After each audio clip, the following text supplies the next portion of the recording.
നല്ല മഴയൊക്കെയാണല്ലേ പുറത്ത്. അപ്പോൾ വൈകുന്നേരം നല്ല ചൂട് ചായയുടെ കൂടെ ചായക്കടിയൊക്കെ ആയിട്ട് എന്തെങ്കിലും ഒന്നുണ്ടെങ്കിൽ എന്ത് രസമായിരിക്കും അല്ലേ.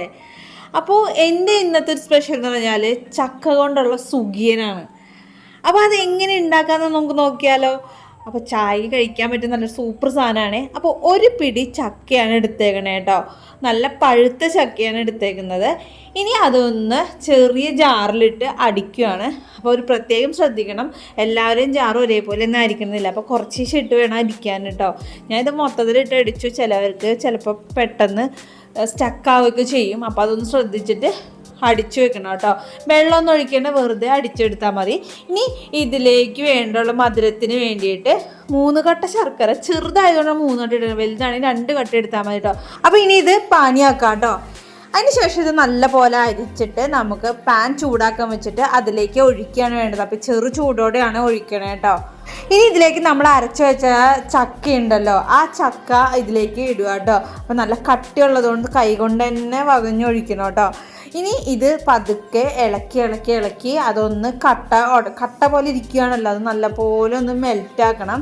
അപ്പോൾ ചെറു തീയിൽ ഇടണം എന്ന് നിർബന്ധമൊന്നുമില്ല, അത്യാവശ്യം ഹൈ ഫ്ലെയിമിൽ തന്നെ ഇട്ടോളൂ കേട്ടോ. പിന്നെ അല്ലാതെ അടി പിടിക്കുകയാണെങ്കിൽ മാത്രം ലോ ഫ്ലെയിമിലേക്ക് മാറ്റിയാൽ മതി. ഹൈ ഫ്ലെയിമിൽ തന്നെ ഇരുന്ന് അതൊന്ന് കുറുകിക്കോട്ടെ, അത് കുഴപ്പമൊന്നുമില്ല. ഇതിലെ വെള്ളമൊക്കെ ഒന്ന് വറ്റണം കേട്ടോ. വെള്ളമൊക്കെ ഒന്ന് വറ്റി വരുമ്പോൾ ഇളക്കി തന്നെ നിൽക്കണം, ഒരു പ്രത്യേകമായിട്ട് ശ്രദ്ധിക്കണം.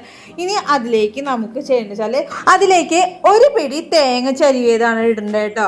അപ്പോൾ അത് ഒരു പിടി എന്നൊന്നും നിർബന്ധമൊന്നുമില്ല, ഇത്തിരി കൂടിയാലും പ്രശ്നമില്ല, ടേസ്റ്റ് കൂടെ തന്നെ ഉള്ളൂ. എന്നാലും ഞാൻ കുറച്ച് എടുത്തിട്ടുള്ളൂ. ഇതിൽ ചക്കയും അതേപോലെ തന്നെ ശർക്കരപ്പാനിയൊക്കെ വന്നപ്പോൾ തന്നെ നല്ല ടേസ്റ്റ് തന്നെയാണ്. പിന്നെ ഇത്തിരി തേങ്ങയും കൂടി ആഡ് ചെയ്യുന്നതേ ഉള്ളൂ, അത് നമുക്ക് ആവശ്യത്തിന് എടുക്കാം കേട്ടോ. ഇനി നല്ലപോലെ ഒന്ന് കുറുകി വന്നാൽ ഇതിലേക്ക് വെള്ള അവലുണ്ടല്ലോ, അത് ഇതിലേക്ക് ഇടാം കേട്ടോ. ഇനി ഇതിലേക്ക് ഏലക്ക പൊടിച്ചതും അതേപോലെ തന്നെ ജീരകവും ഇടാം കേട്ടോ. ജീരകമൊക്കെ ആവശ്യം പോലെ നമ്മൾ എടുക്കുന്നതിൻ്റെ അളവിനനുസരിച്ച് ജീരകവും ഏലക്കാപ്പൊടി ഇടാം കേട്ടോ. എന്നിട്ട് നല്ല പോലെ ഒന്ന് മിക്സ് ചെയ്യുക. അപ്പോൾ നല്ലപോലെ ഒന്ന് വെള്ളം വറ്റണം കേട്ടോ. ഇനിയിപ്പോൾ വെള്ളം നല്ലപോലെ തോന്നുന്നുണ്ട്, ഒട്ടും വറ്റാത്ത പോലെ ആണെങ്കിൽ നമുക്ക് ഇത്തിരിയും കൂടി അവൽ നമുക്ക് ഇതിലേക്ക് ആഡ് ചെയ്യാം കേട്ടോ. അപ്പോൾ ഞാൻ 1-2 പ്രാവശ്യം കുറേശ്ശെ അവൽ ആഡ് ചെയ്തിട്ടാണ് വെള്ളത്തിൻ്റെ ആ ഒരു എന്താ പറയുക ഒന്ന് കട്ടിയാക്കിയത് കേട്ടോ. അപ്പോൾ അത് നമുക്ക് ചെയ്യാം. പിന്നെ അത് മാത്രമല്ല, ഈ അവലിട്ട് കഴിഞ്ഞാൽ ഒരുപാട് നേരമൊന്നും ഇളക്കി നിൽക്കേണ്ട ആവശ്യമില്ല കേട്ടോ. അതുകൊണ്ടാണ് പെട്ടെന്ന് ഏറ്റവും അവസാനം മാത്രം അവലിട്ടാൽ മതി. അങ്ങനെ ഞാനത് ചൂടാറ്റാൻ വെച്ചു കേട്ടോ. ഇനി ഇതിലേക്ക് കുറച്ച് ചേരുവകളും കൂടി വേണം. അപ്പോൾ അതിന് വേണ്ടിയിട്ട് ഒരു പാത്രത്തിലേക്ക് 1 ബൗള് അരിപ്പൊടിയാണ് ഇട്ടേക്കുന്നത് കേട്ടോ. ഇനി കുറച്ച് എള്ളിടുന്നുണ്ട്, പിന്നെ കുറച്ച് നെയ്യ് ഇടുന്നുണ്ട് കേട്ടോ. പിന്നെ ആവശ്യത്തിന് വെള്ളം ഒഴിച്ചിട്ട് നല്ല പോലെ നമുക്ക് മിക്സ് ചെയ്തെടുക്കണം. പിന്നെ ഞാൻ ഇതിൽ പ്രത്യേകം പറയാൻ കാണിക്കാനും വിട്ടുപോയതാണ്, ഇതിൽ ഞാൻ ഉപ്പിട്ടിട്ടുണ്ട്. അപ്പോൾ ഇതിൽ പ്രത്യേകമായിട്ട് ഉപ്പിടണം, അത് നോക്കിയിട്ട് ഉപ്പിടണം കേട്ടോ. നല്ല പോലെ കൈ കൊണ്ട് തന്നെ മിക്സ് ചെയ്ത് ഏകദേശം അത്യാവശ്യം കട്ടിയുള്ള ലെവലിൽ നമുക്ക് ബാറ്റർ തയ്യാറാക്കി എടുക്കണം. അപ്പോൾ നല്ല പോലെ ഒന്ന് കൈ കൊണ്ട് കട്ടയൊക്കെ ഉടച്ച് നല്ല ഇത്തിരി കട്ട് ചെയ്ത് തന്നെ ബാറ്റർ ഉണ്ടാക്കി വെക്കുക കേട്ടോ. കണ്ടോ, ഈ ഒരു പരുവത്തിൽ ബാറ്റർ റെഡിയാക്കി വെക്കേ.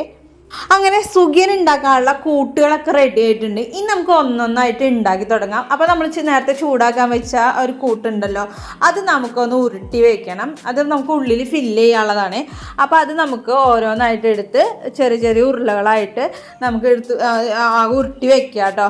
അപ്പോൾ ചെറു ചൂടിൽ തന്നെ ചെയ്യുന്നതായിരിക്കും ഇത്തിരി കൂടി നല്ലത് കേട്ടോ. എന്നു വെച്ചാൽ ഭയങ്കര തിളച്ച ചൂടിലൊന്നും ചെയ്യരുത്, ചെറു ചൂടിൽ തന്നെ ചെയ്താൽ മതി. ഇപ്പോൾ ചൂടാറിയെന്ന് വെച്ചും പ്രശ്നമൊന്നുമില്ല. അങ്ങനെ നമ്മുടെ ഉരുളകളൊക്കെ ഞാൻ ആക്കി വെച്ചിട്ടുണ്ട് കേട്ടോ. ഇനി ഇതിലേക്ക് ആവശ്യമുള്ള ബാറ്റർ ഉണ്ടല്ലോ, ആ ബാറ്ററിലേക്ക് ഓരോ ഉരുളകളെടുത്ത് ഒന്നും കൂടി ഒന്ന് കൈ കൊണ്ടൊന്ന് ഉരുളിയാക്കിയ ശേഷം ആ ഒരു ബാറ്ററിൽ മുക്കിയ ശേഷം ഒന്ന് റൗണ്ട് ചെയ്യുക കേട്ടോ. നല്ല പോലെ ഒന്ന് ഇത്തിരി കട്ടിയിൽ ചെയ്താൽ നല്ല പോലെ പിടിച്ചിട്ടുണ്ട് പുറത്ത്. അപ്പോൾ അതൊന്ന് മുക്കിയ ശേഷം നല്ല ചൂടായ എണ്ണയിലേക്ക് വേണം ചെയ്യാനായിട്ട് കേട്ടോ. അപ്പോൾ ഞാൻ ഇതിലേക്ക് വെളിച്ചെണ്ണയല്ല ഓയിലാണ് ഉപയോഗിക്കുന്നത്. ചില ആൾക്കാർ വെളിച്ചെണ്ണ ചെയ്തെന്ന് വെച്ചാൽ കുഴപ്പമൊന്നുമില്ല കേട്ടോ. അപ്പോൾ ഞാൻ ഓയിലാണ് എപ്പോഴും യൂസ് ചെയ്യുക. അതിലേക്ക് ഓരോന്നായിട്ട് മുക്കി പൊരിച്ചെടുക്കുകയാണ് ചെയ്യണത് കേട്ടോ.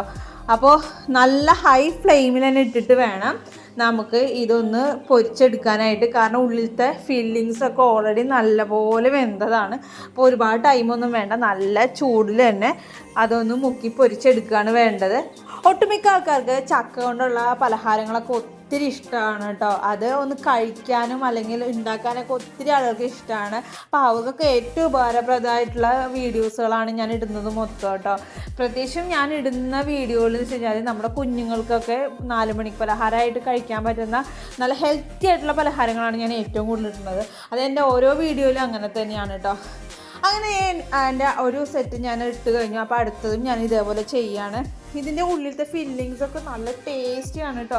പുറമേ ആയാലും ഉള്ളിലാണെങ്കിലും എല്ലാത്തിൻ്റെ സ്മെല്ലും ആ ടേസ്റ്റൊക്കെ കൂടി വന്നപ്പോൾ അടിപൊളിയാണ്. വെച്ചാൽ ഒരുപാട് എണ്ണ പിഴിക്കുകയൊന്നും ചെയ്യില്ല കേട്ടോ. അപ്പം അത്ര നല്ല ടേസ്റ്റി ആയിട്ടുള്ള ഒരു പലഹാരം തന്നെയാണ്. അപ്പോൾ ചക്കയൊക്കെ കിട്ടുവാണെങ്കിൽ ഇതൊക്കെ ഒന്ന് ട്രൈ ചെയ്ത് നോക്കിക്കോളൂ കേട്ടോ. ചക്ക കൊണ്ട് തന്നെ ഞാൻ ഒത്തിരി പലഹാരങ്ങളാണ് ഞാൻ ഉണ്ടാക്കിക്കൊണ്ടിരിക്കുന്നത്. ഇനിയും ഉണ്ടാക്കാനുണ്ട്. അപ്പോൾ ഓരോ പലഹാരങ്ങളും ഞാൻ ഇടുന്നതായിരിക്കും. അപ്പോൾ ഇതെല്ലാവരും ഒന്ന് ട്രൈ ചെയ്ത അഭിപ്രായങ്ങളൊക്കെ കമൻറ്റ് ബോക്സിൽ അറിയിക്കാൻ മറക്കരുത്. അപ്പം നമ്മുടെ ചക്ക സുഖിയൻ ഉണ്ടാക്കി കഴിച്ചു നോക്കല്ലേ.